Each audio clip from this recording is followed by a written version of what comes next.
दुनिया में हमारी जो बेसिक जरूरतें हैं वो कभी खत्म नहीं होंगी, क्योंकि उनके बिना हम सरवाइव नहीं कर पाएंगे, जैसे रोटी, कपड़ा और मकान। वैसे इनके अलावा भी कुछ और जरूरी चीजें हैं जिनका हमारी लाइफ से सीधा कनेक्शन है, जैसे एक सेहतमंद जिंदगी और उसका सपोर्ट सिस्टम है दवाइयाँ। आज मेडिकल साइंस ने इतनी तरक्की कर ली है कि इंसान को एक लंबी उम्र दे सकता है। इम्पॉसिबल को भी पॉसिबल किया जा रहा है। किसी जमाने में प्लेग, स्मॉल पॉक्स और पोलियो जैसी बीमारियां महामारी हुआ करती थी, लेकिन आज इन पर काबू हमने पा लिया है, और ये मेडिकल साइंस की प्रोग्रेस से ही हुआ है।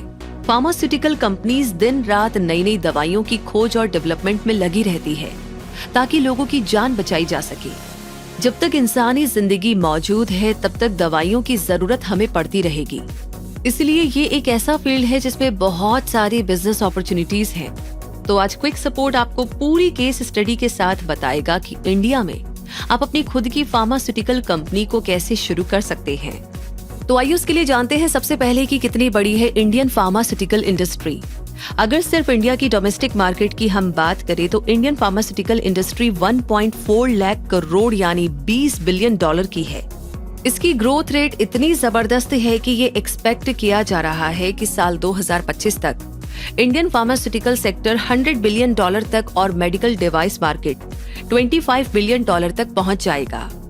अब सेंट्रल गवर्नमेंट फोकस कर रही है कि फार्मास्यूटिकल सेक्टर में FDI यानी फॉरेन डायरेक्ट इन्वेस्टमेंट लाकर इस ग्रोथ को और बूस्ट किया जाए। पिछले फाइनेंशियल ईयर की बात करें तो फार्मास्यूटिकल्स एक्सपोर्ट में इंडिया काफी आगे रहा और $16 बिलियन से ज्यादा का एक्सपोर्ट किया। फार्मास्यूटिकल एक्सपोर्ट की बात करें तो India majorly bulk drugs, intermediates, drug formulations, biologicals, Ayush and herbal products और सर्जिकल प्रोडक्ट्स की सप्लाई करता है।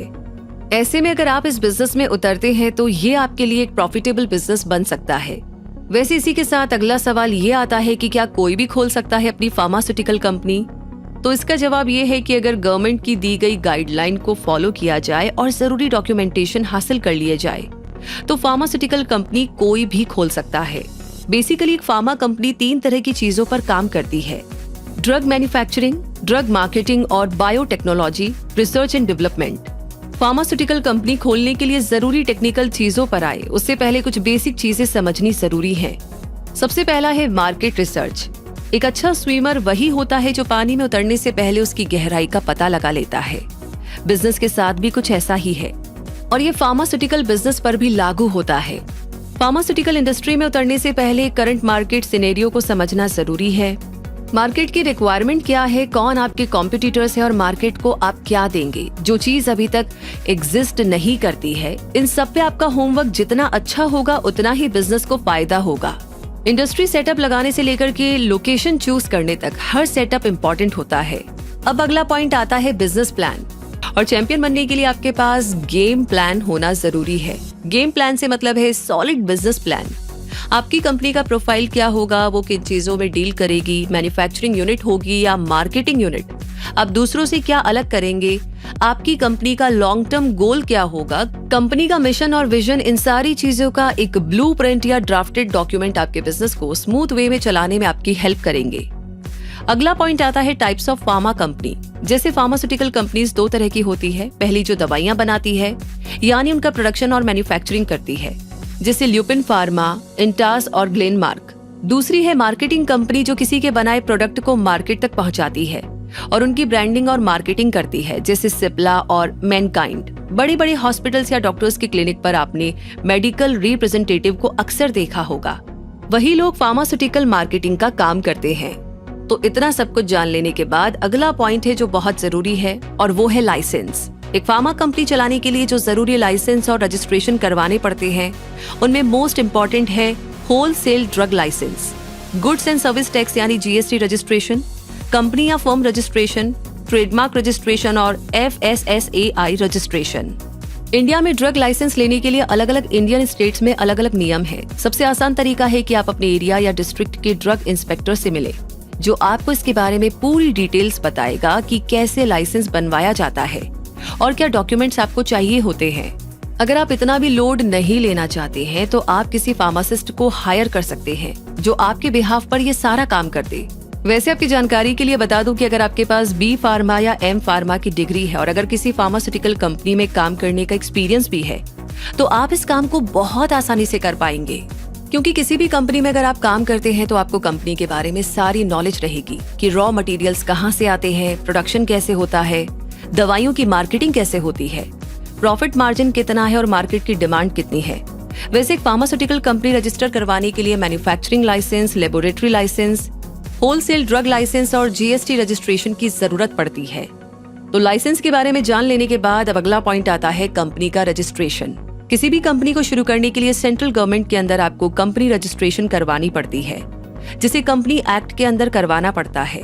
Digital signature certificate, director identification number, pan card, 10 यानी tax deduction and collection number, identity proof के तौर पर वोटर आईडी, आधार card, passport और driving licence में से कोई एक, पासपोर्ट फोटो, एड्रेस प्रूफ के लिए बैंक स्टेटमेंट, मोबाइल बिल या टेलीफोन बिल में से कोई एक चीज, रेंट असेसमेंट, एमओए और आर्टिकल ऑफ एसोसिएशन यानी कि एओए, इन सब के बारे में हमने प्राइवेट लिमिटेड कंपनी कैसे शुरू करे उस वीडियो में डिटेल इन्फॉर्मेशन दी थी।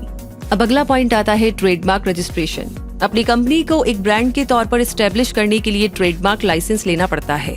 आपका ट्रेडमार्क आपके बिजनेस की यूनिकनेस को बताता है, इसीलिए आपके नाम से कोई और कंपनी ना खुल जाए या आपके प्रोडक्ट की कॉपी कोई ना कर ले, इसीलिए ट्रेडमार्क लेना जरूरी होता है। अब अगला पॉइंट आता है FSSAI का लाइसेंस।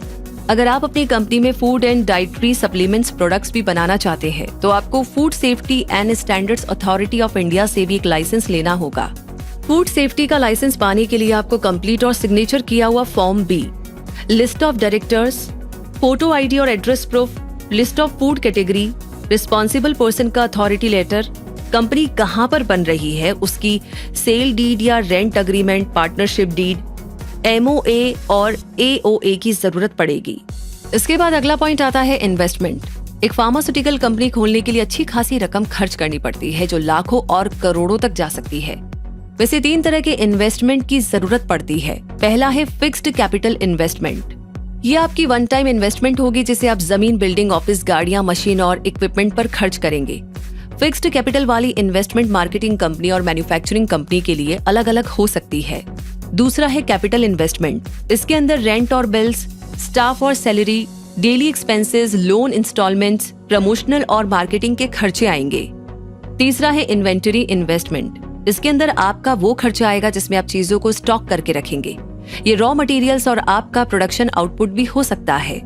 तो एक फार्मास्यूटिकल कंपनी खड़ी करने के लिए छोटे स्केल पर 1-2 करोड़ रुपए की इन्वेस्टमेंट आ सकती है और बड़े स्केल पर आप कितना भी इन्वेस्ट कर सकते हैं।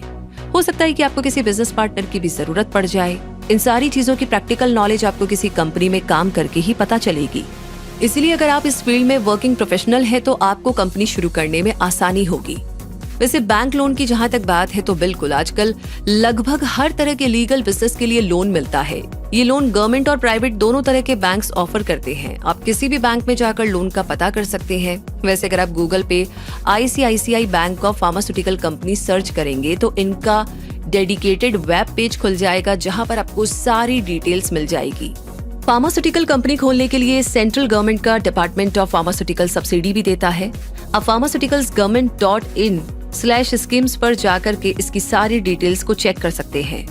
वैसे कंपनी चलाने के लिए जरूरी चीजों की बात करें तो एक मैन्युफैक्चरिंग यूनिट चलाने के लिए आपको ट्रेन्ड और एक्सपीरियंस्ड स्टाफ, प्रोडक्शन लाइन और lab equipment, office accessories, workers, labour, driver, security guard और दूसरे जरूरी मैन पावर की जरूरत पड़ेगी। इसके अलावा इलेक्ट्रिसिटी, वाटर सप्लाई और मैन्युफैक्चरिंग यूनिट के लिए NOC भी ले लिया जाएगा ताकि कल को कोई आपसे किसी तरह का सवाल ना पूछे। वैसे ब्रांडिंग और मार्केटिंग की बात करें तो इस इंडस्ट्री में ऐसी बहुत सी कंपनीज है जो सिर्फ प्रोडक्शन करती है यानी दवाइयां बनाती है और जिनकी ब्रांडिंग और मार्केटिंग कोई और करता है, और कुछ कंपनीज ये दोनों काम खुद करती हैं। तो आप अपनी आइडेंटिटी और वर्किंग क्राइटेरिया क्या बनाएंगे ये टोटली आप पर डिपेंड करेगा। वैसे सबसे इम्पोर्टेंट सवाल की बात करें तो क्या ये बिजनेस प्रॉफिटेबल है? इसमें इतना मुनाफा है कि आप सोच भी नहीं सकते। कभी भी आपको फुर्सत मिले तो अपने जानने वाले किसी फार्मेसी का बिजनेस करने वाले से पूछिएगा, वो आपको सारी कहानी बता देगा। इसको इस तरीके से समझिए कि अगर कोई जेनेरिक मेडिसिन 10 रुपए का आता होगा तो उसे फार्मास्यूटिकल कंपनीज 5 से लेकर 10-20 गुने ज्यादा दाम में बेचती हैं। पिछले फाइनेंशियल ईयर में सिप्ला कंपनी का टर्नओवर 1900 करोड़ रुपए का था।